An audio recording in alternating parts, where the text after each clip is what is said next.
All right, are you guys ready for chapter 11 today? We finished reading chapter 10 where Heidi learns to read, and she had some great conversations with Grandmama about how to handle her sadness. So we're going to continue on today in Heidi, and this chapter is called Homesickness. It's a little bit shorter than our other chapters, so it won't take quite as long to read today. All right, homesickness. Every afternoon during Mrs. Seasman's visit, while Clara was resting and Miss Rottenmeier had taken herself off mysteriously, presumably to rest also, the old lady sat with her granddaughter for a few minutes and then called Heidi to her room, where she talked to her and amused her in a variety of ways. She had some pretty little dolls with her and showed Heidi how to make clothes for them, and in this pleasant fashion the child learned how to sew, almost without realizing it. Mrs. Seasman had a wonderful piece bag with materials of all kinds and colors in it, and from these Heidi made dresses, coats, and aprons for the dolls. Sometimes Mrs. Seasman let her read aloud from her book, which of course pleased her very much, and the more often she read the stories, the more she liked them. She lived with the characters and got to know them all so well that she was always glad to meet them again. But in spite of these pleasant distractions, she did not look really happy, and her eyes had quite lost their sparkle. One afternoon during the last week of Grandmama's stay, Heidi came to her room as usual with the big book, and the old lady drew her to the side and laid the book down and said, "My dear, tell me why you're not happy. Is it still the same trouble?" Heidi nodded. "Did you tell God about it?" "Yes." "And do you pray to him every day to make you happy again?" "No, not any more." "I'm sorry to hear that. Why have you stopped?" "It's no use," Heidi told her. "God didn't hear me, and I dare say that if all the people in Frankfurt pray for things at the same time, he can't notice everybody, and I'm sure he didn't hear me." "Why are you so sure?" "I prayed the same prayer every day for a long time, and nothing happened." "It isn't quite like that, Heidi. God is a loving Father to all of us and knows what is good for us. If we ask for something that isn't right for us to have, he won't give it to us, but in his own good time, if we go on praying and trust in him, he'll find us something better. You can be sure it's not that he didn't hear your prayer, for he can listen to everybody at once. That's part of the wonder of it. You must have asked for something that he thought you ought not to have at present, and probably said to himself, 'Heidi's prayer shall be answered, but only at the right moment, so that she will really be happy. If I answer it now, perhaps later on she'll wish she hadn't asked for it, because things might not turn out as she expects.' He has been watching over you all this time. Never doubt that. But you have stopped praying, and that showed that you did not really believe in him. If you go on like that, God will let you go your own way. Then, if things go wrong and you complain that there is no one to help you, you will really have only yourself to blame, because you will have turned your back on the one person who could really help you. Do you want that to happen, Heidi, or will you go now at once and ask God to forgive you and help you to find more faith, to help you to go on praying every day and to trust him to make things come right for you in the end?" Heidi had listened very carefully to all of this. She had great confidence in Grandmama and wanted to remember everything that she said, and at the end she cried penitently, "I will go at once and ask God to forgive me, and I'll never forget him again." "That's a good girl."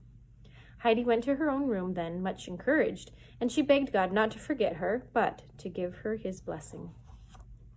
The day of Grandmama's departure was a sad one for Clara and Heidi, but she managed to keep them very happy right up to the moment when she drove off in the carriage. It was only when the sounds of the wheel died away and the house was so quiet and empty that the children felt quite forlorn and did not know what to do with themselves. The next evening, Heidi came into the study carrying her book and said to Clara, "I'll read to you a lot now if you'd like me to." Clara thanked her, and Heidi began the little task that she had taken on herself with enthusiasm. But all did not go smoothly, for the story she had chosen proved to be about a dying grandmother. It was too much for Heidi, who burst into tears and sobbed, "Granny's dead." Everything she read was so real to her that she was firmly convinced that it was Peter's granny in the story.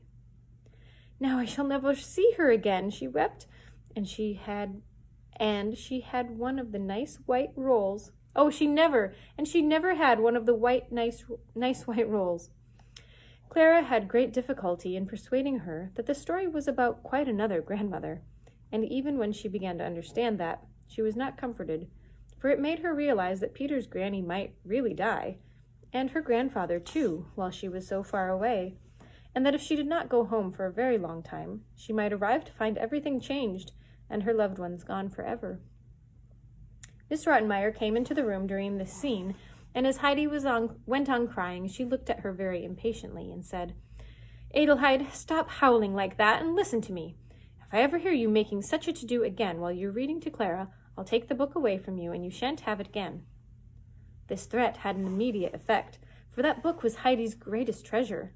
She turned quite pale, quickly dried her eyes, and stifled her sobs.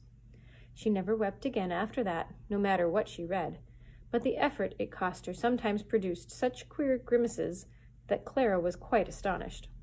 "Never seen anything like the faces you're making," she used to say. But at least Miss Rottenmeier did not notice anything, and once Heidi had gotten over one of her spells of sadness, everything would go smoothly for a time. Her appetite did not improve, however, and she looked very thin and peaky.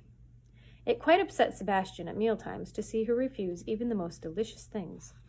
As he handed them to her, he would sometimes whisper, "Just try some of this, miss. It's so good.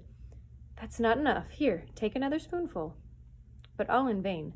She ate hardly anything, and when she was in bed and all the well-loved scenes of home came before her eyes, she cried and cried until her pillows were quite wet.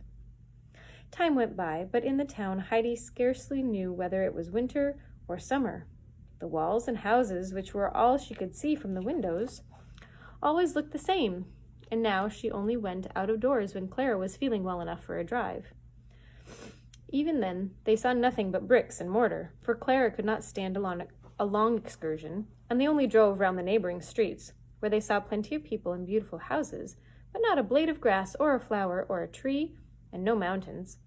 Heidi's homesickness grew on her from day to day, until just reading the name of some well-loved subject was enough to bring tears to her eyes, though she would not let them fall.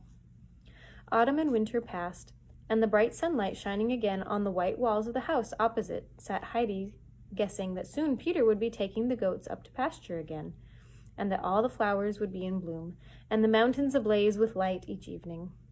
When she was in her own room, she used to sit with her hands over her eyes and shut out the town sunshine, and would stay like that, forcing back her overwhelming homesickness, until Clara wanted her again.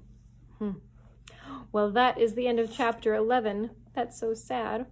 We hope that her situation gets remedied soon, don't we? Okay, well, you guys have a good rest of your night, and we will read more in chapter 12 tomorrow. Bye.